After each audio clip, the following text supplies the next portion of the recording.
물질 우주에는 지연인자가 내재하기 때문에 우리가 반그리스도의식을 통해 하나님의 법에서 벗어나는 불균형한 창조를 한다고 하더라도 그것이 어머니 빛에 수축하는 힘에 의해 곧바로 허물어지지는 않는다고 했지요.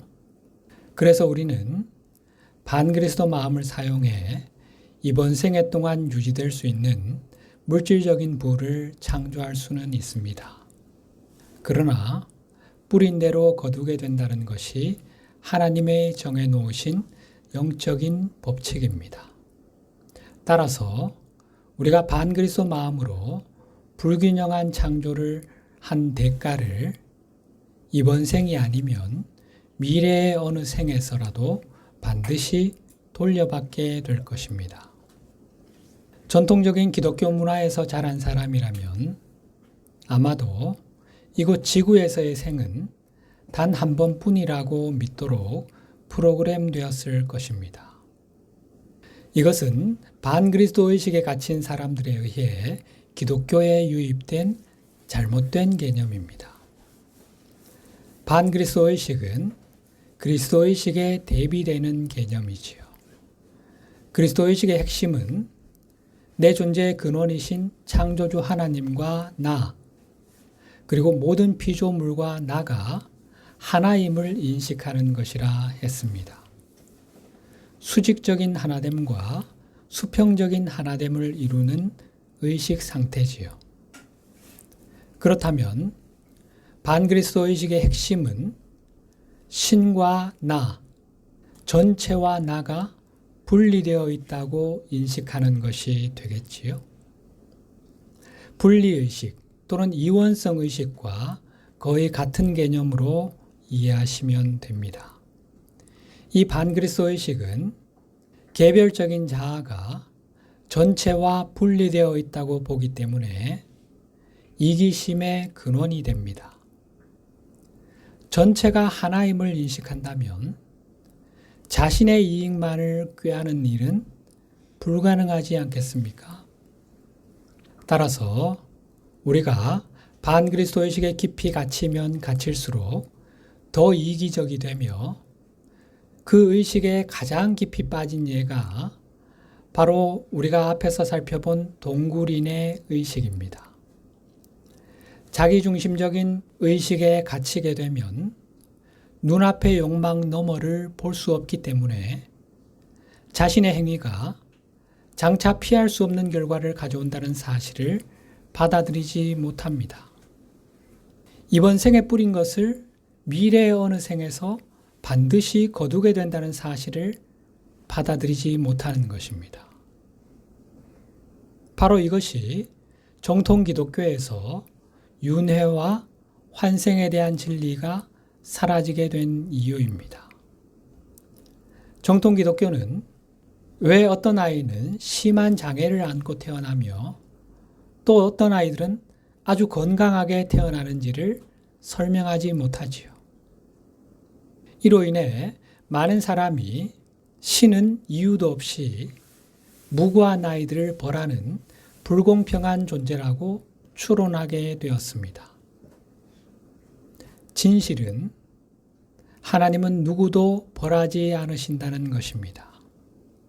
하나님은 단지 우주가 거울처럼 작동하도록 설계하셨고 그에 따라 우주는 우리가 내보내는 것들을 그대로 반사해서 우리에게 되돌려 주고 있을 뿐입니다. 우리가 내보내는 것이란 우리의 말과 행동, 감정, 생각 등이 일으키는 에너지 자극을 말하지요. 우리는 창조주에게서 창조력을 물려받은 공동 창조자들입니다. 따라서 우리의 창조력으로 인해 우리가 하는 모든 것은 에너지 자극을 일으키게 되고 그것이 우주로 날아가게 되는데 우주 거울은 그것을 물리적인 현실로 구현해서 우리에게 되돌려주게 되는 것입니다. 이것이 우주 거울의 작동 메커니즘이지요. 그런데 우리가 자신의 창조력을 신의 법칙과 조화를 이루지 못하는 방식으로 행사한다면, 즉 신의 법칙에 어긋나는 에너지 자극을 일으킨다면 그것은 불균형한 창조가 됩니다. 아버지의 확장하는 힘과 어머니의 수축하는 힘이 균형을 이루지 못하는 형상이 창조되는 거지요. 물질계의 모든 형상은 아버지의 확장하는 힘과 어머니의 수축하는 힘, 곧 알파와 오메가, 음과 양이 결합하여 만들어진다고 했습니다. 그런데 두 힘이 균형을 이루지 못하게 되면 그 형상은 계속해서 유지될 수가 없습니다. 확장하는 힘이 더 크면 폭발하여 산산조각이 날 것이고, 수축하는 힘이 더 크면 안으로 쪼그라들어 붕괴되고 말겠지요. 신의 법칙이란 물질 우주를 비롯한 전체 세계가 질서정연하게 운영되게 하기 위해서 창조주께서 설정해 두신 영적인 법칙을 말하는데, 모든 신의 법칙을 포괄하는 최고의 법칙은 사랑의 법칙이라고 했지요. 우리가 사랑의 법칙에서 벗어나는 창조를 하게 되면, 즉 전체를 생각하지 않고 오로지 자신의 유익만을 추구하는 창조를 하게 되면 우주 에너지 시스템에 불균형이 생겨나게 됩니다. 이때 우주거울은 우주의 균형을 유지하기 위해 그에 대한 반작용을 일으키게 되는데, 이런 반작용은 즉각적으로 우리의 행위를 상쇄하지는 않는다고 했지요. 그것은 우주에 지연인자가 내재되어 있기 때문인데, 그것의 목적은 우리에게 더 큰 배움의 기회를 제공해 주기 위해서라고 했습니다. 만일 우주에 지연인자가 없다면 우리가 한 많은 행위가 곧바로 우리를 죽게 할 반작용을 일으켰을 겁니다. 반작용의 돌아옴, 곧 카르마의 귀환에 지연이 있기 때문에 실수를 해도 그 즉시 죽음을 맞지 않고 배울 기회를 얻을 수 있는 것입니다. 따라서 실수를 하는 것과 카르마의 귀환 사이에 일정한 시간이 우리에게 주어지게 되는데, 대개는 한두 생애 정도가 될 겁니다. 바로 그 사이에 우리의 의식이 더 성장한다면 우리는 실수를 하게 만든 그 의식을 초월할 수 있겠지요? 이렇게 되면 하나님은 우리가 이전 생애들에서 저지른 행위로 인한 카르마에 의해 방해받지 않고 현생에서 더 성장할 수 있는 기회를 가질 수 있도록 해 주시기 위해 돌아오는 카르마를 유예하거나 감소시켜 주실 수 있습니다.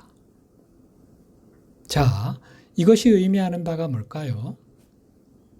그것은 우리가 현재 의식 상태, 곧 현재 정체감을 계속 초월해서 성장하는 것이 우리를 향하신 하나님의 유일한 소망이라는 것입니다.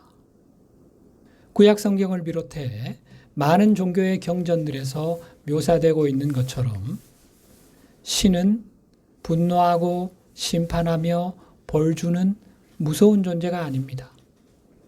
이것은 반그리스도 마음이 우리와 하나님 사이를 갈라놓기 위해 만들어낸 대표적인 거짓말 환영입니다. 우리가 이번 생에서 경험하는 사건들, 상황들은 신이 내린 징벌이 아니며 우연도 아닙니다. 그것들은 우리가 이전 생에서 했던 선택의 결과물들입니다. 따라서 우리가 마주하는 현재 상황은 하나님이 만드신 것이 아닙니다. 그것은 우리가 스스로 만든 것이며 과거에 뿌린 것을 지금 거두고 있는 것일 뿐입니다. 성경은 이것을 분명히 말해주고 있지요. 갈라디아서 6장 7절 말씀, 사람이 무엇으로 심든지 그대로 거두리라. 자기 육체를 위하여 심는 자는 육체로부터 썩어질 것을 거두고 성령을 위하여 심는 자는 성령으로부터 영생을 거두리라. 여기에는 아주 중요한 의미가 들어 있습니다. 우리가 이번 생에서 경험하는 것들이 과거에 자신이 만든 원인의 결과임을 깨닫게 되면 내가 통제할 수 없는 거대한 힘의 희생양이라는 느낌, 운명의 속죄양이라는 이 느낌을 극복할 수 있는 길이 열리게 된다는 것입니다. 삶의 새로운 지평이 열리게 되는 것입니다. 현재 내가 겪고 있는 고통의 상황이 내 선택의 결과물이라면 이제부터는 과거와 다른 선택을 함으로써 현재의 상황을 바꿔갈 수 있겠지요. 나아가 앞으로 내가 마주하게 될 삶의 상황들을 내가 만들어갈 수도 있겠지요. 삶을 내가 주도적으로 개척해 나갈 수 있는 것입니다. 내가 삶의 주인이 되는 거지요. 이것이 하나님이 진정 우리에게 바라시는 것입니다. 우리는 하나님이 우리를 세상에 보내시면서 우리에게 명하신 말씀을 기억하지요? 다시 한번 확인해 볼까요? 창세기 1장 28절. 하나님이 그들에게 복을 주시며 하나님이 그들에게 이르시되 생육하고 번성하여 땅에 충만하라. 땅을 정복하라. 바다의 물고기와 하늘의 새와 땅에 움직이는 모든 생물을 다스리라 하시니. 생육하고 번성하여 땅에 충만하라. 땅을 정복하라. 모든 생명을 다스리라. 무엇을 말하는 것입니까? 우리 손에 삶의 주도권을 쥐어주시면서 삶의 주인이 되라 하신 것입니다. 그러셔놓고는 우리를 운명의 희생자로 만드셨습니까? 하나님 그러실 리가 있습니까? 우리에게 주어지는 고통, 아픔, 결핍이 내가 어떻게 할 수 없는 불가항력적인 것이라고 생각한다면 이 말씀과 너무나 어긋나지 않습니까? 너희가 이제부터 너희 삶의 주인이야. 너희의 삶과 이 지구별에 대해서 너희가 책임지고 알아서 하는 거야. 하고 보내놓으셔놓고는 우리가 감당할 수 없는 고통을 주신다는 건 이율배반이 아닙니까? 수동적으로 삶에 반응할 것이 아니라 적극적이고 주도적인 역할을 하나님은 우리에게 요구하신 것입니다. 그 이유는 당신이 시작하신 창조의 여정을 당신의 자녀인 우리와 함께하고 싶으시기 때문입니다. 그래서 당신의 창조력을 주시면서 당신과 함께하는 공동 창조자의 지위를 우리에게 부여하신 것입니다. 이제 우리 인류는 깊은 잠에서 깨어나 우리가 신과 함께하는 공동 창조자임을 자각하고 그 본래의 지위를 되찾아 맡은 바 역할을 다하겠다고 결정해야 할 시점에 도달했습니다. 삶에서 풍요를 경험하려면 하나님이 풍요를 우리 앞에 떨어뜨려 주실 때까지 수동적으로 기다려서는 안 됩니다. 반드시 적극적인 역할을 수행하겠다고 결정해야 하며 신의 법칙과 자신의 현존에 다시 정렬하려고 노력해야 합니다. 그래서 내 현존의 빛이 이 세상으로 흘러들어와 풍요를 구현할 수 있게 하는 열린 문이 되어야 합니다. 전통적인 종교를 믿으며 자랐든 과학적 유물론을 받아들이는 환경에서 자랐든 오늘날 대다수 사람은 자신이 통제할 수 없는 힘의 희생양이라고 믿도록 프로그램되었습니다. 우리는 스스로를 분노하고 심판하는 신의 희생양이거나 인간이 통제할 수 없는 자연 법칙의 희생자로 여깁니다. 자신이 통제 불가능한 힘의 무력한 희생자라고 믿는 한 우리는 결코 신과 함께하는 공동 창조자가 될 수 없습니다. 이런 의식 상태로 어떻게 삶에서 우리의 의지와 노력으로 풍요를 구현할 수 있겠습니까? 우리가 할 수 있는 거라고는 어떤 기적 같은 일이 일어나서 삶의 풍요를 구현해 주기를 바라면서 앉아서 기다리는 것뿐이겠지요. 단언컨대 이런 일은 결코 일어나지 않을 것입니다. 지구상의 대다수 사람들이 이런 생각을 가지는 근본 원인이 뭘까요? 책임지지 않고 싶어서. 내 삶 내가 책임지기 싫어. 지구별, 그거 왜 내가 책임져? 내가 만들어낸 원인이 아니야. 지금 내가 마주하는 고통의 상황들, 결과들이. 내가 만들어낸 원인이라고 하면 내가 책임져야 되죠. 부담스럽죠. 마음이 힘듭니다. 그냥 회피하자. 내 삶은 내가 책임지는 게 아니야. 대다수 지구인들은 이런 회피의 의식에 깊이 사로잡혀 있지요. 그래서 그냥 흘러가는 대로 사는 겁니다. 수동적으로. 이런 사고방식 때문에 많은 사람이 일확천금을 벌 수 있다는 거짓 교사들의 말에 쉽게 마음이 동하는 것입니다. 삶에서 풍요를 구현할 수 있는 유일한 방법이 어떤 기적을 통해 풍요를 가져올 지름길을 찾는 것이라고 생각한다면 이런 사람들은 그 지름길을 찾았다고 주장하는 사람들의 공허한 약속에 취약해지겠지요. 그들은 마음의 힘을 사용해 풍요를 끌어당기는 방법을 가르쳐 주겠다고 주장하는 사람들의 손쉬운 먹잇감이 될 수 있습니다. 거짓 교사들은 그렇게 힘으로 부를 끌어당기는 행위가 장차 가져올 결과에 대해서는 알려주지 않을 것입니다. 또한 자신들의 얄팍한 기술이 반그리스도 마음을 통해 작동한다는 사실도 말해주지 않을 것입니다. 우리가 공부하고 있는 이 과정의 목적은 영속적인 풍요에 이르는 참되고 과학적인 길을 제시하는 것입니다. 일시적으로 부를 끌어당기는 기술을 배울 수는 있지만 그것은 우리가 목표하는 바가 아닙니다.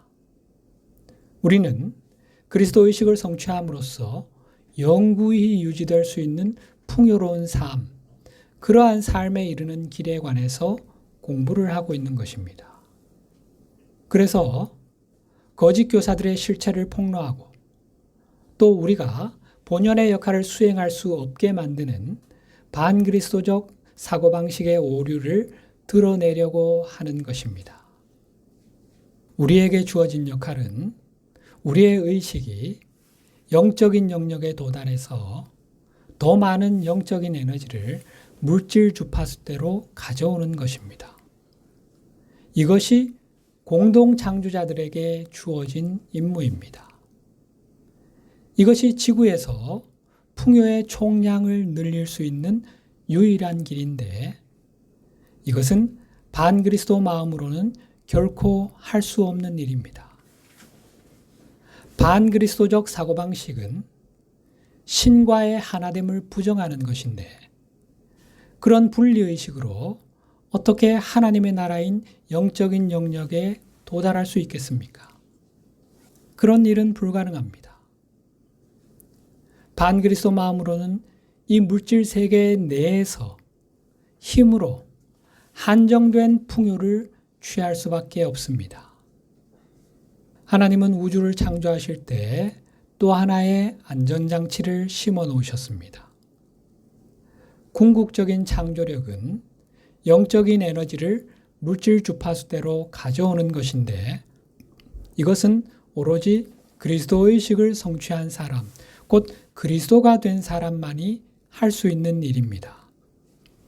이기심에 빠져 이기적인 목적에 영적인 에너지를 사용하려는 마음으로는 결코 할 수 없는 일입니다.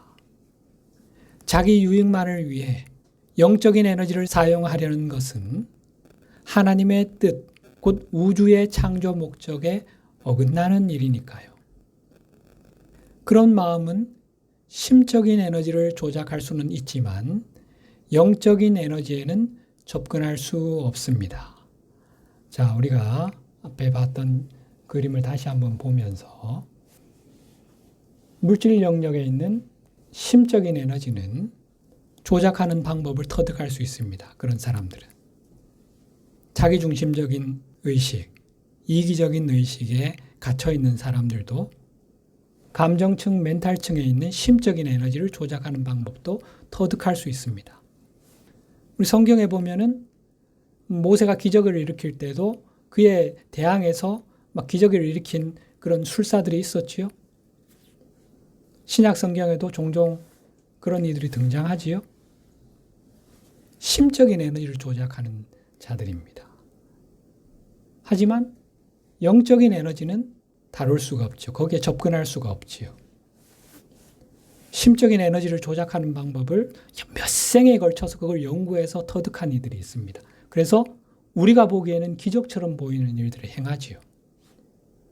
하나님과 하나라는, 신의 몸과 하나라는 의식을 통해 이기심을 극복한 마음만이 신의 무한한 풍요에 접근할 수 있습니다. 이기심에 빠진 마음은 심적인 에너지에 대한 고도의 숙달을 성취할 수는 있지만 영적인 영역에 도달하여 신의 에너지를 더 많이 끌어올 수 있는 능력은 얻을 수 없습니다. 이런 마음들은 물리적인 에너지는 넘어서지만 영적인 에너지에는 미치지 못하는 에너지, 즉 심적인 에너지를 끌어와서 부를 축적하는 방법에는 숙달할 수 있습니다. 이런 사람들은 물질 수준에서 부를 끌어모으는 것보다 더 많은 풍요를 구현할 수 있습니다.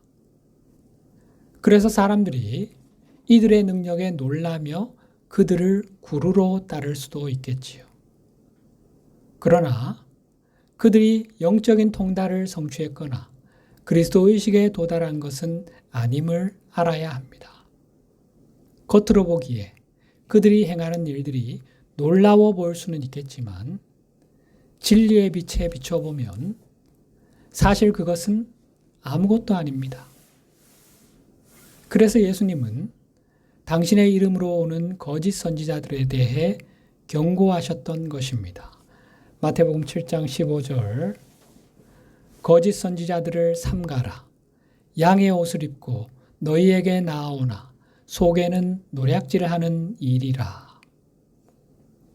이런 거짓 선지자들은 기적처럼 보이는 일들을 행할 수 있지만 가슴 속에 사랑이 없기 때문에 겉모습 뒤에 숨겨진 그들의 진짜 모습은 탐욕스러운 이리와 같다고 할 수 있습니다.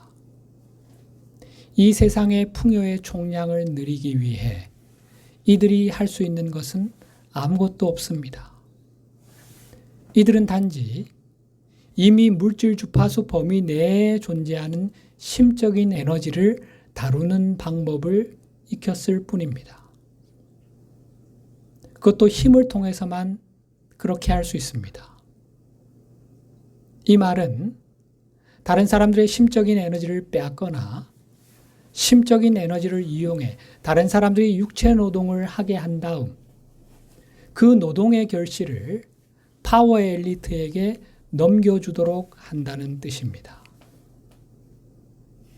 이러한 사실로 미루어 볼 때 우리는 지구에서의 권력 투쟁이 에너지를 얻기 위한 투쟁임을 알 수 있지요. 정리를 하자면 우리가 삶에서 풍요를 구현하는 방법에는 두 가지가 있습니다. 하나는 거짓 교사를 따르면서 반그리스도적 사고방식을 사용해 자신을 위해 일시적인 풍요를 구현하는 것입니다. 누군가가 우리에게 다가와 마음의 힘을 통해 풍요를 구현하는 메커니즘을 발견했다고 속삭일 때 그 말이 진실일 수도 있습니다. 더 낮은 의미에서 보면 그들은 거짓 약속을 하는 거짓 교사가 아니라고 말할 수도 있습니다. 그들은 부를 창출할 수 있는 시스템을 구축했다고 주장할 수 있습니다. 다만 그렇게 할 때 장차 어떤 결과가 발생할지에 대해서는 말하지 않습니다. 만약 우리가 그들의 유혹에 넘어가 그 시스템을 따르게 되면 그것은 우리 자신을 반그리스도 의식에 결박하는 것이고 현생에서 뿌린 것을 미래의 어느 생에서 반드시 돌려받게 될 것입니다. 반그리스도 의식에 갇히지 않고도 풍요를 구현할 수 있는 다른 선택지가 존재합니다. 그것은 일시적이고 물질적인 풍요를 구현하는 것이 아닌 영원히 풍요로운 삶, 영원한 생명에 이르는 길입니다. 그것은 죽음의 의식에서 벗어나 그리스도 의식의 영원한 생명으로 인도하는 진정한 열쇠인데 바로 하나됨을 이루는 것입니다. 하나님의 나라란 우리의 의식이 수직적인 하나됨과 수평적인 하나됨을 이룬 상태이며 그런 상태에 도달하게 되면 삶에서 필요한 모든 것이 우리에게 더해질 것입니다. 우리가 너무나 잘 아는 말씀 마태복음 6장 33절 그런즉 너희는 먼저 그의 나라와 그의 의를 구하라. 그리하면 이 모든 것을 너희에게 더하시리라. 우주가 우리의 모든 필요를 채워주고 우리 삶을 떠받치고 부양하게 만들 수 있는 열쇠, 천국 문을 여는 열쇠, 풍요의 원천인 하늘 곳간을 여는 열쇠, 그것은 바로 하나됨을 이루는 것입니다. 하나님의 나라와 그의 의를 구하는 것은 곧 그리스도 의식을 추구하는 것이라 했지요. 그리스도 의식의 핵심이 바로 하나됨을 이루는 것이라 했지요. 바울 사도는 이러한 삶의 경지를 이렇게 표현하고 있지요. 고린도후서 6장 10절 근심하는 자 같으나 항상 기뻐하고 가난한 자 같으나 많은 사람을 부유하게 하고 아무것도 없는 자 같으나 모든 것을 가진 자로다. 세상 사람들이 보기에는 늘 근심하는 자 같고 삶이 고달파 보이고 가진 것 하나 없는 빈털터리 노숙자, 패배자, 인생 루저 같아 보입니다. 그러나 진실은 그의 영혼은 늘 기쁨과 행복감, 감사에 차 있었고 세상 모든 것을 가진 풍요가 넘치는 진정한 위너였습니다. 그 비결이 뭡니까? 오늘 본문 말씀. 빌립보서 2장 5절 너희 안에 이 마음을 품으라. 곧 그리스도 예수의 마음이니. 그리스도 마음, 그리스도 의식, 바로 하나됨을 이루는 것이 영원한 풍요를 얻는 진정한 승리자가 되는 열쇠였습니다. 이 여정을 걷고 있는 저와 여러분은 반그리스도 의식을 통해 심적인 에너지를 다루는 법을 배우고 싶은 마음이 없다는 것을 가슴으로 알고 있을 겁니다. 우리는 자신이 하나님의 나라로 돌아가기를 마음 깊이 원하고 있음을 알고 있기에 지름길을 찾으려 하지 않습니다. 예수님을 비롯한 영적 스승님들은 반그리스도 의식을 극복하고 그리스도 의식을 구현할 수 있는 길로 우리를 이끌어 가시기 위해 우리에게 손을 내밀고 계십니다. 다음 시간부터는 너희 안에 이 마음을 품으라. 곧 그리스도의 예수의 마음이니 라고 했던 바울 사도의 부르심에 우리가 어떻게 응답할 수 있는지에 관해서 구체적으로 살펴보도록 하겠습니다.